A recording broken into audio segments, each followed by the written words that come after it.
chapter 6 is called The Night in Question. And you write in the book, now picture this and keep in mind that this is Purely hypothetical. Hypothetical. Yes. Why don't you tell me what might have happened on the night of June 12th, 1994? And let's just walk through the night. Well, first of all, this is very difficult for me to do this. It was very difficult for me because it's hypothetical. I know and I accept the fact that people are going to feel whatever way they're going to feel. You know, they're going to, you know, whatever they want to feel. In the book, the hypothetical is Charlie pulls that up. Charlie. This guy Charlie shows up, the guy who I had recently become friends with, and I don't know why he had been by Nicole's house, but it told me you wouldn't believe what's going on over there. And I remember thinking, well, whatever's going on over there's got to stop, right? So we kind of hooked up together, and you know, I'm kind of broad-stroking this. We go over, get in the Bronco and go over. Let's just go back and do the details. Where did you park? Let's do the detail. You park in the hypothetical in the alley. Right. You park in the alley. Yeah. And you put on a wool cap and gloves. In the hypothetical, I put on a cap and gloves. Right. Yeah. And you reached under the seat for? A knife. I always kept a knife in the car for the crazies and stuff because you can't travel with a gun. And I remember Charlie saying, you ain't bringing that. And I didn't, right? But I believe he took it. Charlie took the knife? Yeah. In the book. Yeah. Yes. So the back gate, you go through the back gate? Yes. And it was open or broken or? I don't recall. Okay. I go to the front and I'm looking to see what's going on.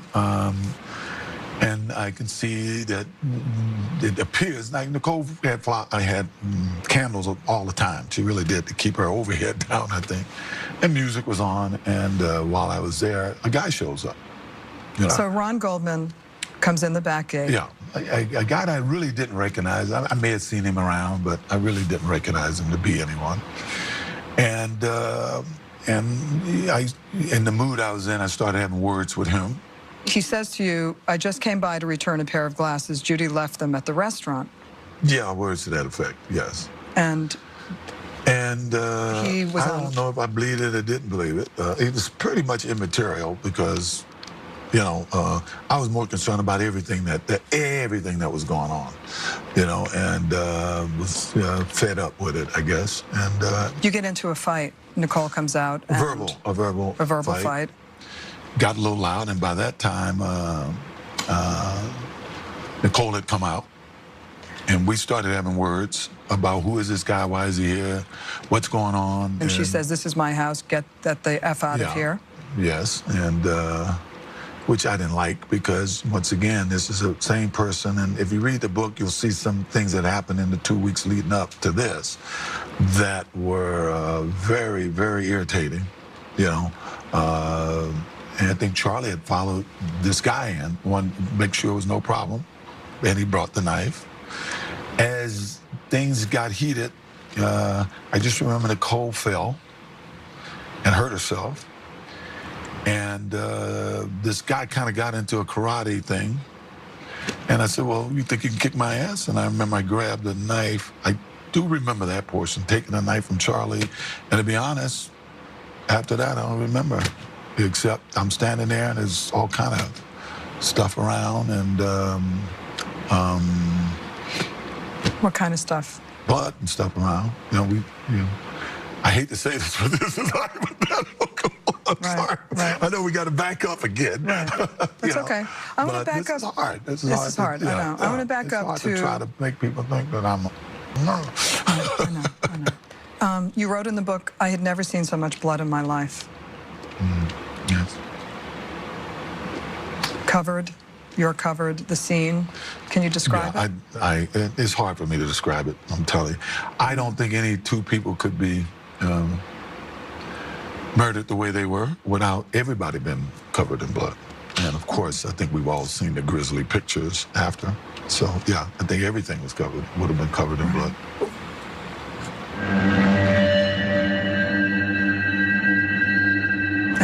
goes through your mind at a time like that? I don't know. It's like, what happened?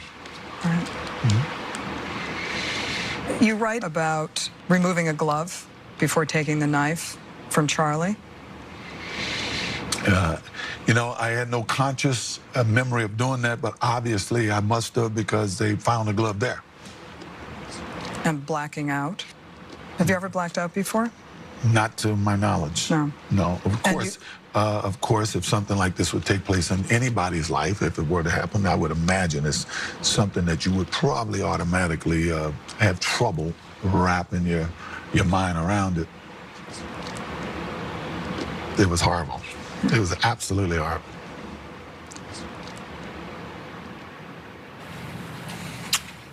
First thoughts. Eve, it's hard for you to even breathe. I've been watching you as you watch this. I have nothing to say about this. Absolutely nothing. Chris? Well, I think he's confessed to murder. I think he's confessed to murder. And if I'd known he said this in 2006, I would not have objected to the release of his video. I don't think that there's any question of his involvement and that he is the person who is wielding the knife. I mean, he may try and describe it as a hypothetical, but of course, it becomes I did this, I felt this, I saw this. This notion of Charlie, I think Charlie is OJ. This is no hypothetical, this is reality. Judith, who the heck is Charlie? I don't know who Charlie is. I wanted him to talk. For me to start interrogating him and pushing him, I felt he would get more agitated, and he kept threatening to leave and not to finish the interview, and I really wanted him to stay. Let's listen again to this disturbing portion of the interview. I remember I grabbed a knife. I do remember that portion, taking a knife from Charlie. And to be honest, after that, I don't remember, except I'm standing there and there's all kind of stuff around and What kind of stuff? blood and stuff around. You know, I think, and Eve, I'm sorry, but I do want to go through what the coroner says happened, because I think it's important to understand the specific details. It was not as he describes exactly. Nicole didn't fall. She was hit on the head with the handle of the knife, according to the coroner. She was stabbed 4 times in the neck as she lay on the ground. Ron Goldman arrived, runs towards her. He's grabbed by the killer, who jabs him in the face 5 times with the knife and then slits his throat. He gets loose, but there's a perimeter fence, so he's blocked. And so the killer is able to catch him again and plunges a knife into his side, and he severs his abdominal artery. There are defensive wounds on his hand, so he was trying to protect himself. And the killer alternated between the victims, pulling Nicole's head by the hair and cutting very deeply into her throat, and then going back over to Ron Goldman, who, according to the coroner, was probably dead at that point, and stabbing him. Your office described it as overkill at the time. Those details, I think, matter because they go to the viciousness of what happened that night. 37 years in criminal law, I've never seen a crime scene as horrific as this one. Do you think this is a confession, Judith? Absolutely. There's no doubt in my mind. How he chose to do it is the way he chose to do it, but he did it. And that's his confession. Here you are. You have it. He's telling you, I took off a glove. I must have left my glove there. Let's listen again to the interview. You write about removing a glove before taking the knife from Charlie. You know, I had no conscious memory of doing that, but obviously I must have, because they found a glove there. 25 years of nonsense. And now here he is to explain to all of the naysayers and all of the doubters. That's my glove. I left it. Nobody planted it. Nobody planted it. You sound furious about the last 25 years. Well, she should be furious. Denise, Goldman's, they should be furious. You know, I'm watching TV one day and I see Kanye West wearing a T-shirt and it says, free OJ. Well, you freed him. And look what you freed. Coming up, what happened with the bloody clothes? In the book, you describe taking off your shoes, your pants, and your shirt and dropping it in a bundle. Do you remember that? There are 3 sources of blood there: Ron's, Nicole's, and OJ's.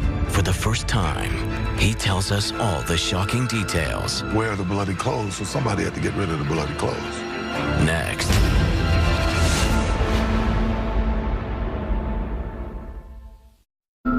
Welcome back to this never-before-seen interview, in which O.J. Simpson has already revealed staggering first-hand details about the crime scene, which he says are hypothetical. You wrote in the book, I had never seen so much blood in my life. Yes. It's hard for me to describe it, I'm telling you. I don't think any 2 people could be murdered the way they were without everybody being covered in blood. Then you see bloody footprints and you decide to take off. Yes. Actually, I believe Charlie kept saying, we got to get out of here. And in the book, you describe taking off your shoes, your pants, and your shirt and dropping it in a bundle. Do you remember that? Yes. And do you remember what happens Because what are you going to do with it? You know, somebody's got to get rid of, as you may have called during the trial, is where are the bloody clothes? So somebody had to get rid of the bloody clothes. Right. And you had left your keys and wallet in your pants pocket, and you had to go back and get it? You know, to be honest, I think, I know that to be true, yes. Yes. And Charlie is hysterical, screaming, Jesus Christ, OJ, Jesus Christ. And you tell him to shut up. Yeah, he's in a panic. He was in a panic, and I'm telling him to shut up. Let's get out of here. So you get back in the car, you take in your clothes, put them in the bundle. And drove back and it parked a block away because I knew the limo would be there, and came across the backyard through the 2 tennis courts and, you know, came through the house. So you went through the neighbors? Neighbors, yeah. He had a tennis court, then I had a tennis court. And you go into the house, and what happens in the house? I ran upstairs to take a shower. I actually ran upstairs and took some of my bags and came back downstairs and put them out front. O.J. was due to catch a late flight to Chicago, where he was scheduled to play in a Hertz golf tournament the next day. And then I get dressed and I come back down. And then you get in the car and go to the airport. That's correct. You sign autographs? Yeah. And you wrote in the book that you were asleep before the plane took off. Virtually, yeah. Early the next morning, O.J. was awakened in his Chicago hotel room by a call from the LAPD. When did you cut your finger? To my knowledge, really, when I got the call the next morning, and this is the truth, when I got the call the next morning saying that Nicole had been murdered, was killed, was dead. And I kept saying, what do you mean dead? Killed, or whatever the words they use. I said, what do you mean? And as well, we can't tell you anything. We're still investigating, but where are you? And when can you get back here? And I think I actually went in the bathroom and it was dawning on me. I didn't really throw a glass. I just was, you know, and when I was putting it down, it just smashed, you know. Police believed that the cuts on O.J.'s hand probably came from the fingernails of one of his victims.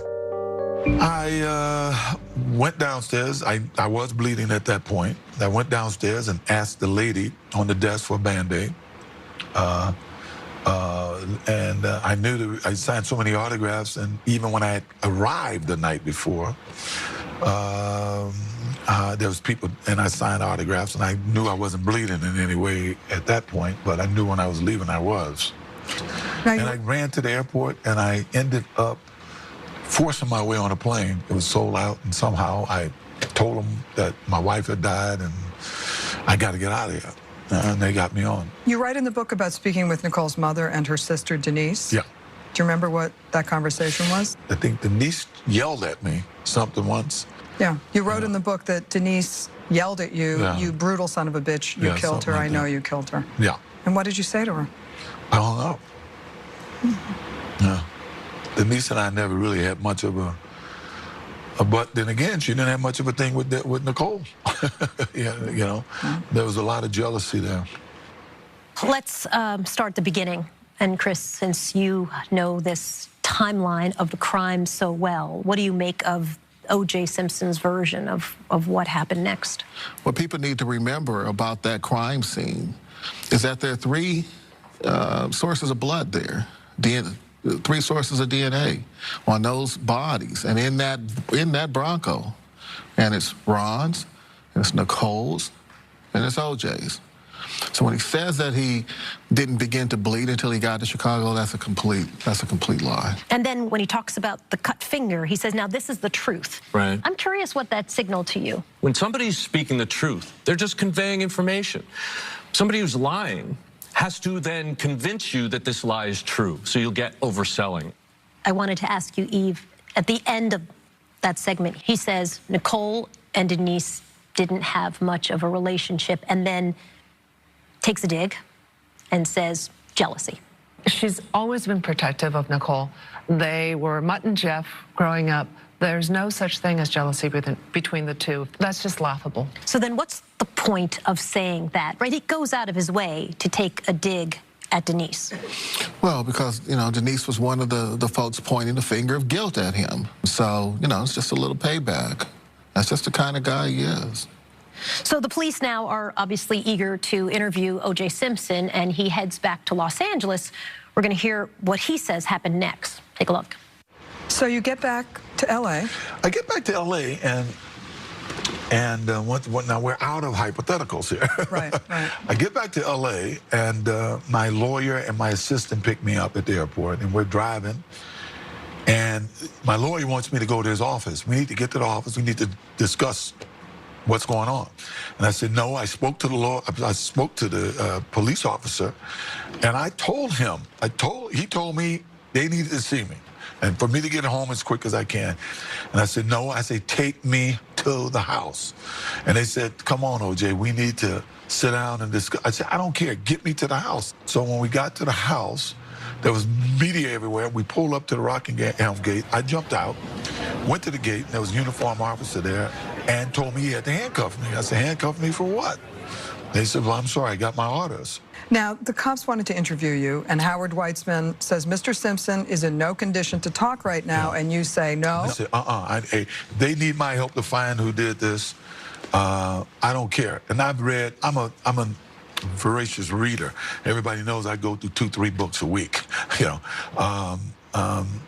Now I'm reading all this fiasco stuff, but political stuff. But normally I read mystery books, and I know don't talk to the Lord, don't talk to him, you know. And if you talk to him, you got to make sure it's recorded. So I told him, no, I will talk to him. I'll do anything I could do to help them solve this case. Yeah. And you said in there, I needed to know what they knew. Yeah. I mean, I need to tell me something. Nobody told me anything, all right? So nobody told me anything. I don't know what they know. They're giving me this runaround. In any event, I spoke to them. I told them what I knew. I told them everything about myself that they asked, answered all their questions. You haven't had any problems with her lately, have you? Okay. I always have problems with her. You know, that's our relationship. It's been a problem relationship. Despite being briefly handcuffed, O.J. was not under arrest. And after being questioned by detectives at police headquarters, he was released into the custody of his attorneys. O.J., are you a suspect? David, I told you before he wasn't going to say anything. I know you got to ask the question, but give us a break here. What was the hardest thing for you at that time? That people, you write in the book that you couldn't believe that people thought you were a murderer. It was hard to believe that. It seemed so easy listening to TV that week that it was that easy for people to believe that I could kill two people. I thought that my whole life meant something. I thought the type of guy that I had lived my life, being a pretty upstanding guy. I mean, like everybody had my faults, like most men in my position. Sometimes temptations of the flesh is there, you know. But for the most part, I've always thought I was a straight shooter. In any event, that was hard for me to accept, that it was so easy for people to believe that. With his house at Rockingham under virtual siege from the media, O.J. sought refuge at the home of his good friend Robert Kardashian, where he was reunited with his children. I want to talk about what you said to your kids the first time you saw them after the murders. Well, you know, I had asked Judy Brown not to tell the kids. I felt that was my place to tell my kids. I had to sneak out of my house the next day because it was like Troy. It's like the siege of Troy there. And a lawyer was able to get me out of the house, and Al Cowlings had gotten my kids, and we had met up on Mulholland Street Drive, and we were going to go to Bob Kardashian's home. And I just recall my kids getting out of the car and running across this Mulholland Drive and jumping in my arms. And I was trying to just find the right time to tell them, right? And right before it was time to go to bed, I read them a story, and I'd started to tell them about Mom. You know, I wanted to tell them that Mother had gone to heaven. But Sydney said, no, I know, Dad, Mom's in heaven. And I think I was in shock up to that point, but I think that moment is when I broke down. I mean, literally broke down. Because the way she said it, it was not like, it was sort of sad, but not, she had no idea that she had lost her mother. She had no idea how this was going to affect her life. She had no idea that, you know, it was almost like, sweet, Mom's in heaven, you know? And I knew that this would have a profound effect on her life. And I think that was the first time that that the pain was almost unbearable. I want to talk about the wake. And you write, I was so out of it that I actually remember thinking, a wake for whom? Who died? Yeah, I mean, they had put these drugs in me, and they tell me I was asleep all the way there. I don't even remember, like the funeral. I always tell everybody, I don't remember the funeral. I see pictures of Sydney and I kissing. Seeing Nicole and leaning over and kissing her. Yeah, Can you tell me that story? Yeah. Well, no, it was tough. I just remember seeing her there. And I still had so many feelings of, if you're angry with a person upon their death, when they die, it's not like that anger disappears, right? And because of the 911 call, when I'm yelling at her about what's going on, it was almost like I want to say, I told you, didn't I tell you? Didn't I say to you? You know, it's whatever the hell was going on, you know what I mean? So you still got those kind of feelings in you, and you still are trying to deal with, I'm not going to be able to say this to this person. I'm never going to be able to change this person's mind. I'm never going to have an effect on this person again. What did you say to her when you leaned over and kissed her? I don't know if I said anything, to be honest with you. I'm told that that some person said they heard me say, I'm sorry. I just recall Judy Brown pulling me over, looking me in the eye and saying to me, OJ, did you have anything to do with this? And I know I told her no. Okay, so a lot to dig in on that. One of the most chilling things is he's so angry, talking about an incident that happened 7 months earlier. That 911 call is 7 months before the funeral. And he's reciting it as, I told you, didn't I? Right. And he's saying, I'll no longer be able to affect this person or to change this person's mind. That's what he's saying as he's standing over his dead ex-wife's body. He's not thinking about the brutal way she was killed, the suffering All he's talking about is his anger and his inability to further control her. And when he says, you know, didn't I tell you, didn't I tell you, didn't I tell you I'd kill your ass if you didn't do what I told you to do? It really sounded like he was saying that, right? Yeah. Again, he blames her, and he's angry at her that he's still angry. And what he's essentially saying is that, you know, after you kill someone, you think the anger would go away, but it didn't. I was still angry. He's still angry at her. Absolutely. Control. He had lost control, and so he did what he had always said he would do. He killed her. Now he has no control. It didn't resolve anything for him. No. Coming up,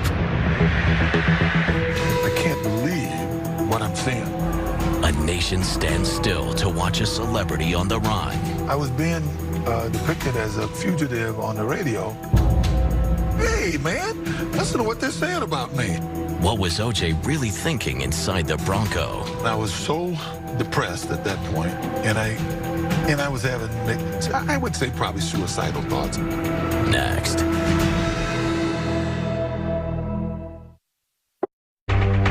Welcome back to O.J. Simpson, The Lost Confession. While O.J. spent most of his last week as a free man holed up at the house of his good friend Robert Kardashian, his attorneys negotiated his surrender to police. It was agreed that O.J. would turn himself in at 11 a.m. on June 17th, 5 days after the brutal murders. But O.J. would never show up. There's a warrant issued for your arrest. When you find out about this, what do you do? Well, once again, I was so depressed at that point, and I was having, I would say, probably suicidal thoughts. All I know is I wanted to see where she was buried, and I wanted the pain to stop. OJ's childhood friend, Al Cowlings, known as AC, arrived at the Kardashians expecting to drive OJ to police headquarters. It was at that time that we discovered for the first time that O.J. was not present. Al Cowlings was not present. And then I told AC, they were waiting to take me to the jail. I said, AC, take me to her gravesite. And then when we got in the car, I'm going to go through that I note. actually said, take me to her house. But when we got there were cops everywhere. So I said, take me to her gravesite. Why did you want to go to her house? I don't know. That's when she was last alive. That's, it was, I hadn't seen it, but I do know I wanted to see where she was buried. I knew I was going to have to, I just knew this was going to be a long ordeal. I was in so much pain, I just wanted it to stop. I didn't think I could bear it, and I kept saying, I can't be locked in a cell right now. My kids need me right now, and da-da-da. And I just wanted the pain to stop. So I said, take me to her gravesite with a lot of thoughts. As we were going down there and talking to AC as we went down there. What did you say? Just talked about the life and, remember that time, and stuff like that, 3 hours after the deadline for surrender had passed, the LAPD held a press conference announcing that O.J. Simpson, having failed to turn himself in, was now officially a fugitive. The Los Angeles Police Department right now is actively searching for Mr. Simpson. OJ's attorneys held their own press conference to read from a startling note that OJ had handed his friend Robert Kardashian before getting into the car with AC. To whom it may concern. First, everyone understand I had nothing to do with Nicole's murder. I loved her, always have, and always will. If we had a problem, it's because I loved her so much. In the note that you left with Bob Kardashian, yes, you write, if we had a problem, it's because I loved her so much. Can you tell me what that means? I loved her to no end, and always loved her. I think what happened, it became reverse of what she said to me when she wanted a divorce. I loved her, but I didn't like her. I wasn't in love with her. That's what she had said to me, to get a divorce. And I kind of figured that's where we were at the time of her death. I loved her, but I wasn't in love with her, and to some degree, I didn't really like her. Don't feel sorry for me. I've had a great life, great friends. Please think of the real OJ and not this lost person. Thanks for making my life special. I hope I helped yours. Peace and love, OJ. I want to talk about other things that you wrote in that note, Yes, if okay. we can. Please think of the real OJ and not this lost person. Well, if I'm going to commit suicide, you are certainly not a person who is together. You know, at that state in my life, if I'm going to commit suicide, I am obviously, you know, not the person that I wanted people to know me to be, that I felt that I was. So, you know, I thought I'd always been a pretty good guy. I don't think any athlete had ever had the goodwill of the public that I had. I mean, certainly no better than the goodwill that I had. And in 3 short days, from Monday to Friday, or 4 short days, just listening to the TV screens, to see all of that goodwill evaporated, you know. Did you feel lost? In many ways, yeah. You know, it's almost like you were, Brian and Nicole were physically dead, and it's almost like they killed me. Who I was attacked and murdered also in that short period of time. And once again, I to this day, it bugs me that it seems that people wanted me to be guilty. That really, really bothered me. By late afternoon, the search for OJ had made television history. Local stations deployed choppers to hunt for the white Bronco, and when they found it, the nation was transfixed. This is a special report from ABC News. I'm Peter Jennings at ABC News headquarters. Let's immediately go to a picture in Los Angeles. We're interrupting 2020. The major TV networks went into special report mode, breaking into regularly scheduled programming, even interrupting the NBA Finals. We will send it to NBC News. Here's Tom Brokaw. Thank you, Marv. We are looking once again at pictures of Al Cowling's cars that makes its way along a freeway in Los Angeles in the south central part of that area. And we are told by the California Highway Patrol that O.J. Simpson is in that car holding a gun to his head. 100 million Americans, virtually half the country, were glued to their televisions. The vehicle is registered to Al Cowling, a former teammate, close friend of O.J. Simpson's, who is a fugitive from justice now. For more than 2 hours, Al Cowlings navigated 75 miles of L.A. freeways with his old friend hunkered down in the back. Driver of the Bronco indicates the subject is in the vehicle and he is armed and has a gun to his head. All units, stay back. I'm going to go back to the Bronco, and if you can just give me some of the details of what you said to each other and some of the... Well, going there, it wasn't a lot of conversation, but basically it was just... You had a gun. Yeah, but it was in the bag in the back at that point with the pictures and stuff. The police like to say it was with a passport. I always had my passport there. They said I had $10,000. I think I had like $3 and something and change. As a matter of fact, when I was let out of jail, after my trial, and they were giving me all my things back, all the stuff that was in the Bronco that was mine back, I said, where's the $10,000? Where's my $10,000 that you guys claimed that I had, right? Which was totally false. In any event...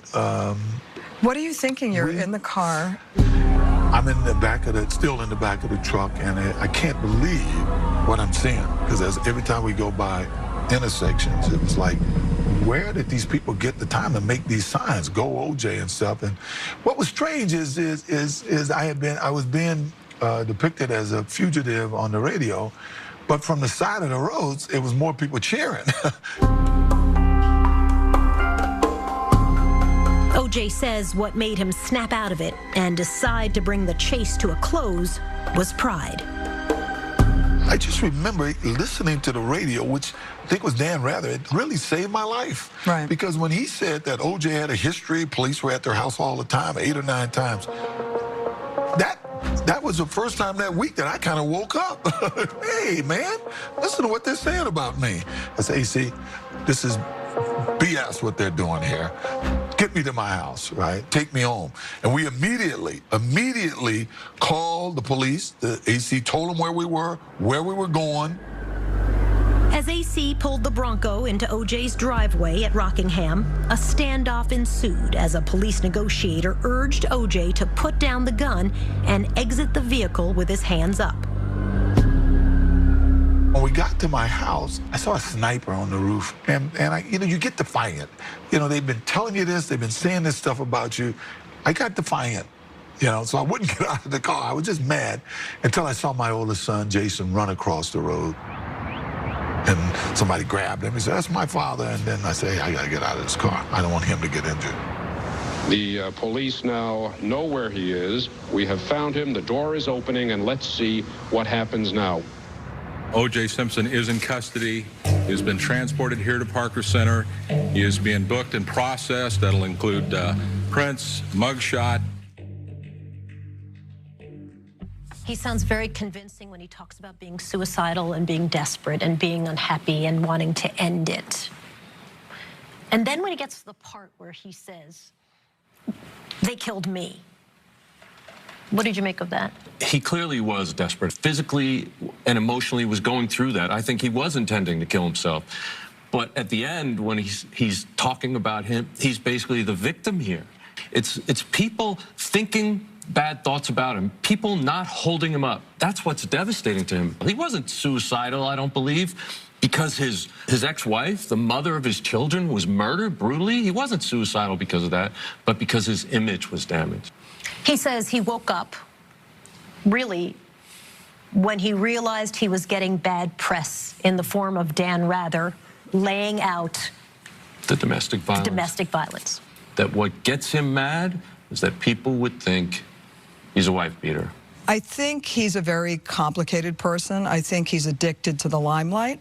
And one of the things that I noted about his behavior at the time, halfway through the interview, he leaned over to me when we were taking a break and he said, "When you came here today, you didn't think you'd like me, but I changed your mind, didn't I?"